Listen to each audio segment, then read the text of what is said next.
ఇర్మియా గ్రంథం 12వ అధ్యాయం, మార్పు లేకుండా మనము ప్రార్థనలో ఉన్నాం, ప్రార్థిస్తున్నామని చెప్పుకుంటూ మార్పును చూపించకపోతే అలాంటి వారి ప్రార్థనకు దేవుడు పరుషంగా చెప్తున్న సమాధానం ఏంటో ఇర్మియా గ్రంథం 12వ అధ్యాయం 2వ వచనం. ఇర్మియా గ్రంథం 12వ అధ్యాయం 2వ వచనం మొత్తం చదవద్దు కానీ కింద నుండి 2వ లైన్ చూడండి. వారి నోటికి నీవు సమీపముగా ఉన్నావు, కానీ వారి అంతరింద్రియములకు, అబ్బా ఎంత ఆలోచించాల్సిన మాట.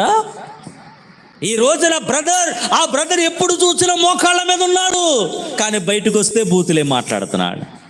మార్పు లేని మోకాళ్ళు ఉపయోగమేమి?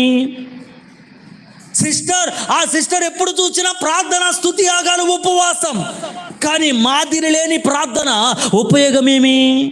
బహుశా చూపరులకు మనము ప్రార్థనలో అన్ని గంటలు ప్రార్థించారు, ఇన్ని గంటలు ప్రార్థించారని ప్రజలు పొగడచ్చు, కానీ దేవుడు ఎక్కడ మాట్లాడుతున్నాడు? వారి నోటికి సమీపంగా ఉంటాడు, కానీ అంతరంగానికి దూరంగా.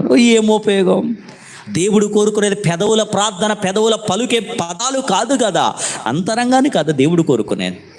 మరి ఆరాధనలో వాక్యం ఏంటన్న దేవుని పిల్లలారా, ప్రభు హెచ్చరిక చేస్తున్నాడు, అన్నిటికంటే ముఖ్యమైన పని ప్రార్థన ఉండాలి. రుజువేంటి? నా జీవితంలో నిజంగా అన్నిటికంటే ముఖ్యమైన పని ప్రార్థనే. రుజువేంటంటే మార్పును చూపిస్తావు, సొసైటీలో మార్పును చూపిస్తావు.